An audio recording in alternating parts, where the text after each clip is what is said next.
What's going on, Bulls fans? Welcome to another episode of Chicago Bulls Central, your number one spot for everything Chicago Bulls related. On today's episode, we'll be talking about a minor update to Lonzo Ball coming from his father, Lavar. We'll also be getting into our season review for A.K. Mark Eversley, the Bulls front office, and how the job that they did for this 2021-22 season. We'll get into all that and some more right after this. You are now tuned in to Chicago Bulls Central, your number one place for all Chicago Bulls news and content.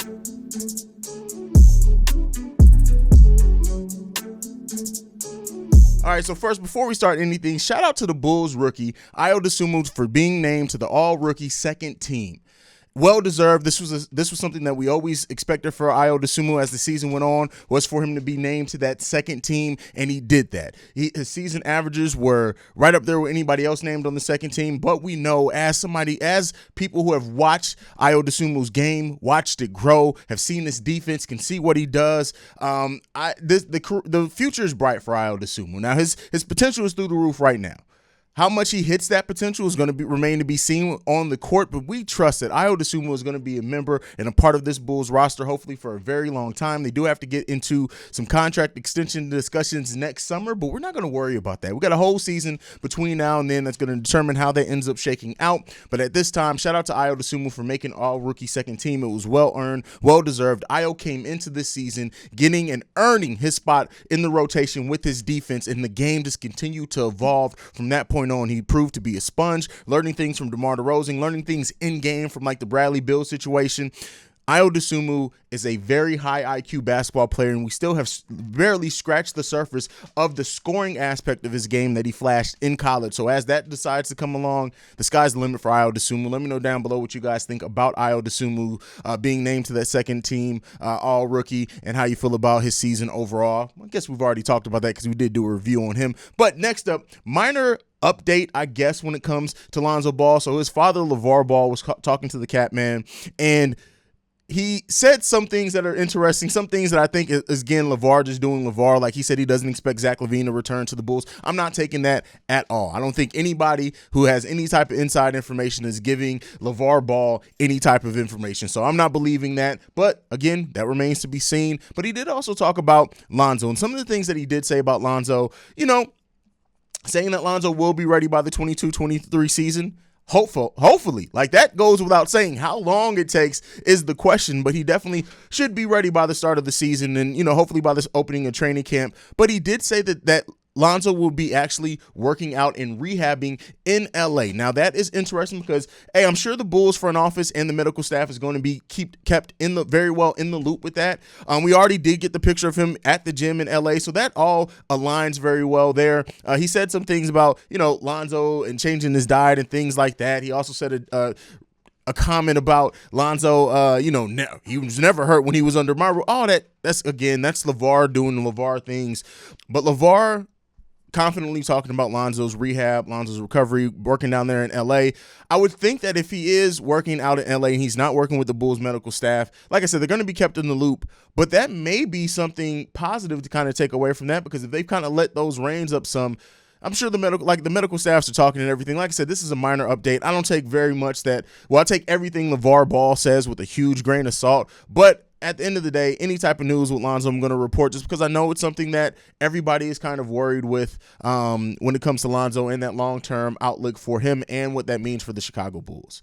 But let's get into the meat and potatoes of this episode today. That is to do a review on the front office of the Chicago Bulls and A.K. and Mark Eversley. Now, I've done reviews on everybody. We got into Billy Donovan. It was going to happen with this. And the thing that I'm going to start this off with, that I know some Bulls fans, even in this comments, we've had those discussions, aren't going to necessarily agree with me on this. But I'm going to start this off by saying the fact that this front office did not make a move at the trade deadline is not going to be held against them in this review. Looking at everything, the way that everything shook out, the way that Vooch was playing, the way that Kobe was playing, yes, could the Bulls have made a move for Robert Covington considering what they got in that deal? I could say, yeah, objectively, I could say maybe if the Bulls were willing to put Kobe on the table, that could have happened. But there was not a single move that the Bulls could have realistically made that would have changed the outlook over how this season went. Yeah, Robert Covington would have came out and gave us some solid minutes off the bench, but that wasn't going to change the Bulls being eliminated in the first round. It would have been different if the Bulls, if we got rumors that, the Bulls were offered this trade for such and such, and they turned it down because they wanted to give Vooch like something like that. None of that happened. So I wanted to start that off with this because, listen, I know a lot of you in this comments are going to get to typing, get to saying, hey, the Bulls should have made a move at the trade down. Look at how the season went. But realistically, I want to ask you this. What deal could have a realistic deal could have changed the way that what happened with the Bulls in the playoffs, considering injuries, considering DeMar slowed down, considering Zach's injury, considering Lonzo didn't come back? Everything is easy just to say, hey, the Bulls should have made a deal for such, or they should have made a deal. But what was the realistic deal that would have changed the outlook of how this season ended? It always made more sense to wait till you have more assets to trade, till you have more freedom to trade. Again, they couldn't trade that first round pick at the trade deadline, but they can trade it during the draft. They can package it with Kobe. They can package it with Vooch. It always made more sense to have more assets, especially when you hadn't seen the team fully healthy together. So I just wanted to put that out there to start this off. But let's go back to the start of the offseason. Just the fact that the Bulls signed Alex Caruso for a reasonable deal for what he brings to the team. They traded Al-Farouq Amino, Thaddeus Young, and draft picks for DeMar DeRozan, who had his best statistical season of his career. They also re-signed Javonte Green, who was a throw-in in that Boston Celtics deal, who ended up being the Bulls' starting power forward for the most part of the season. Now, they did make some misses. They signed Tony Bradley, who Tony Bradley didn't really give the Bulls what they expected from him. They also got Derrick Jones Jr. from Portland in a 3-team trade when it came to that Lauri marketing deal. Again, Lauri could have walked for nothing. The fact that they were able to turn that into a sign and trade to get some assets back, you have to get them pointers to that. Yes, Derrick Jones Jr. I don't think was ever used all the way correctly. They did unlock something with him for a little while when it came to using him as backup center there for a little minute, and that pick and roll with him, Lonzo, got dangerous there for a second. They signed Tyler Cook, Alize Johnson, Stanley Johnson, Matt Thomas. Now, Stanley Johnson didn't actually make the official roster. Alize Johnson, while having a lot of energy, ended up being a miss there as well. Again, I'm trying to be objective in this. Tyler Cook, who gave the Bulls some solid minutes when they finally did call him up, even played some good defense against Giannis, but then he ended up getting hurt. They, of course, got their 4-team option on Kobe and 3rd-team option on Patrick Williams. And then the series of deals that they made when the Bulls went through the COVID situation and bringing in Alfonso McKinney, who had a big game for the Chicago Bulls but completely fell off basically after that. They ended up releasing him and everything. They signed him to a contract for the rest of the season, released him.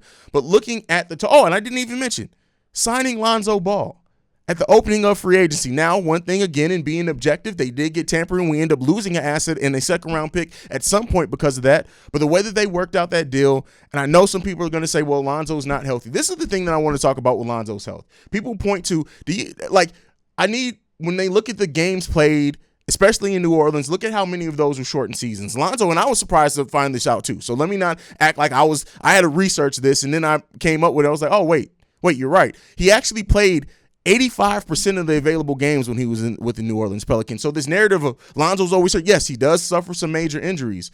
But for the most part in the last couple of seasons, especially that last stretch with the New Orleans Pelicans, he was more healthy than not. Now, this season absolutely did suck only having him for 35 games. But I do give credit. I'm going to talk about that, but I'm also going to give credit for the fact that Lonzo was everything that he was advertised, that we were hoping that he was going to be when he was on the court with the Chicago Bulls, and he made this team a better team.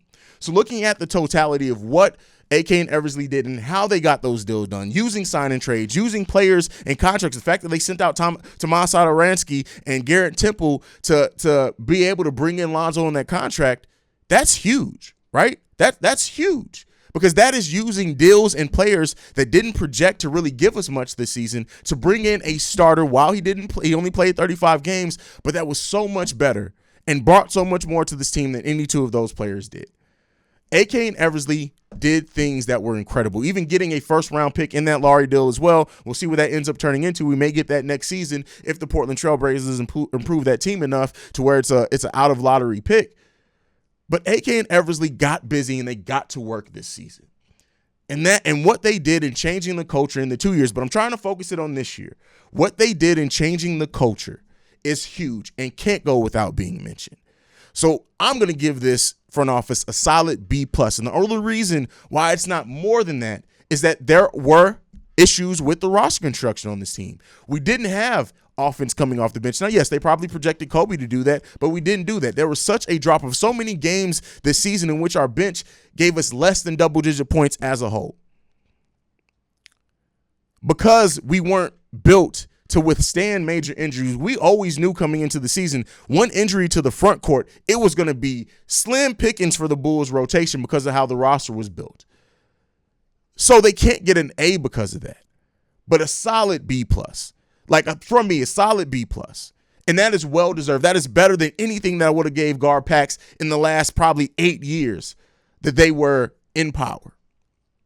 And the outlook, part of the reason why it's so easy to have a positive outlook on the future of this team is in part because of AK and Eversley. And the fact that you can trust that they always are going to have their eyes out to improve this team. The fact that they're probably in every offseason going to pull off a move that none of us expected. So they get a solid B+ from me. I want to hear from you guys down below. What grade do you give AK and Mark Eversley, the Bulls front office, in this season? What are some things that you would like to see them improve on in the way that they do their business, whether it's roster construction, whether it's acquiring, whether it's not giving up a bunch of first-round picks? Let me know what you guys think about all that down below. Thank you for tuning in to Chicago Bulls Central today. Make sure you're following the show at Bulls Central Pod on every social media platform. You can also send us any feedback, questions, comments, concerns, bullcentralpod@gmail.com. And lastly, if you want to leave us a text and or voicemail, you can do so at 773-270-2799. Thank you for tuning in. Like I like to end every episode on, go Bulls. Love you guys. Peace, y'all. This has been a presentation of the Break Media.